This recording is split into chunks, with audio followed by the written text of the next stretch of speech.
أعوذ بالله من الشيطان اللعين الرجيم بسم الله الرحمن الرحيم رب اشرح لي صدري ويسر لي أمري واحلل عقدة من لساني يفقه قولي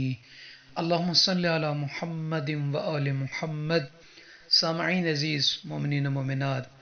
دعا ہے پروردگار عالم اس ماہ مقدس میں ہم اور آپ تمام مومنین کو زیادہ سے زیادہ اپنا قرب حاصل کرنے اور اس کی اطاعت اور عبادت میں وقت گزارنے کی توفیق عطا فرمائے، اور دعا کرتا ہوں کہ پروردگارہ وہ مومنین مومنات جو پچھلے سال ہم اور ان تمام سامعین مومنین مومنات کے درمیان تھے، آج وہ نہیں ہیں، تیری بارگاہ میں چلے گئے، خدا بندہ ان کے قبور پر اپنی رحمت کا نزول فرما، انہیں کروڑ جنت نصیب فرما، آمین یا رب العالمین۔ صاحبان ایمان مومنین مومنات، آج اس ویڈیو میں ماہ رجب المرجب کی چوتھی رات کی نماز کے بارے میں بیان کرنا ہے۔ کتنی رکعت ہے، کیا ثواب ہے، کیا طریقہ ہے، کس نے بیان فرمایا؟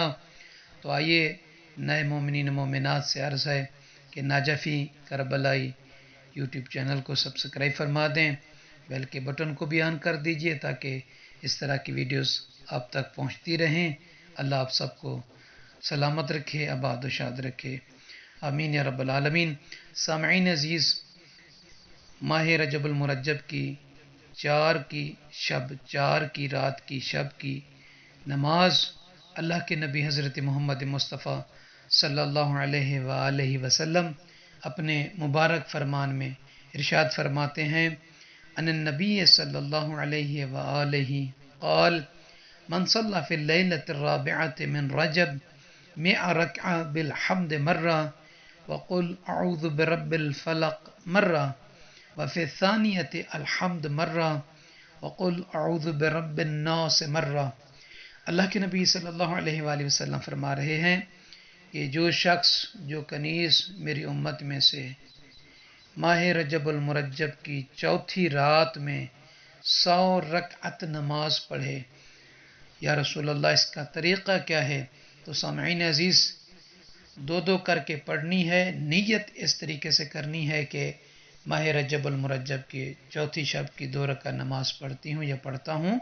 قربتاً الی اللہ، اللہ اکبر۔ اچھا، کل ایک مومن نے کہا کہ اتنی لمبی نیت کیسے ہم ہر مرتبہ جاری کریں؟ دیکھیں، جب آپ 2 رکعت نماز پڑھیں تو اتنی قصد ذہن میں ہو کہ 2 رکعت نماز پڑھ رہا ہوں یا پڑھ رہی ہوں ماہ رجب المرجب کی چوتھی شب کی قربتاً الی اللہ، اللہ اکبر۔ اب جب دوبارہ دوسری کے لیے کہیں گے تو دل میں انسان کے دماغ میں جو قصد ہوتا ہے، دل میں ارادہ ہوتا ہے، وہی زبان پہ ان الفاظ کو جاری کرنا یہ ضروری نہیں ہے، مگر ذہن میں ہو، دل میں ہو، پھر اس کے بعد آپ اللہ اکبر کر کے 2 رکعت نماز پڑھیں۔ اسی طریقے سے تکبیرۃ الاحرام کہنے کے بعد سورہ الحمد کو 1 مرتبہ، اور اس کے بعد سورہ فلق کو پہلی رکعت میں سورہ الحمد، اور سورہ الحمد کے بعد سورہ فلق کو 1 مرتبہ پڑھیں، اور دوسری رکعت میں سورہ الحمد کو 1 مرتبہ اور اس کے بعد سورہ ناس کو 1 مرتبہ۔ تو اسی طریقے سے یہ 100 رکعت نماز ہے، تو پہلی رکعت میں الحمد کے بعد سورہ فلق اور دوسری رکعت میں الحمد کے بعد سورہ ناس کو پڑھیں۔ یا رسول اللہ،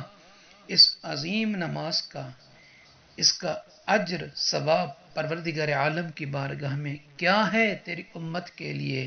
ان کنیزوں کے لیے، ہم جیسے گناہگار بندوں کے لیے؟ تو اللہ کے نبی حضرت محمد مصطفیٰ صلی اللہ علیہ وآلہ وسلم ارشاد فرماتے ہیں کہ ینزل من کل سما ملک یکتبون ثوابها له الى یوم القیامہ وجاء وجهه مثل القمر لیلۃ البدر، کہ جو شخص، جو کنیز، جو عبد، جو بندی 4 رجب المرجب کی شب یہ 100 رکعت نماز اس طریقے سے پڑھیں گے تو اللہ تعالی آسمان سے، ہر آسمان سے، 7 آسمان ہیں، تو ہر آسمان سے ایک ملک کو بھیجے گا جو اس نماز پڑھنے والی کے نامہ اعمال میں ثواب کو لکھے گا۔ کب تک لکھے گا؟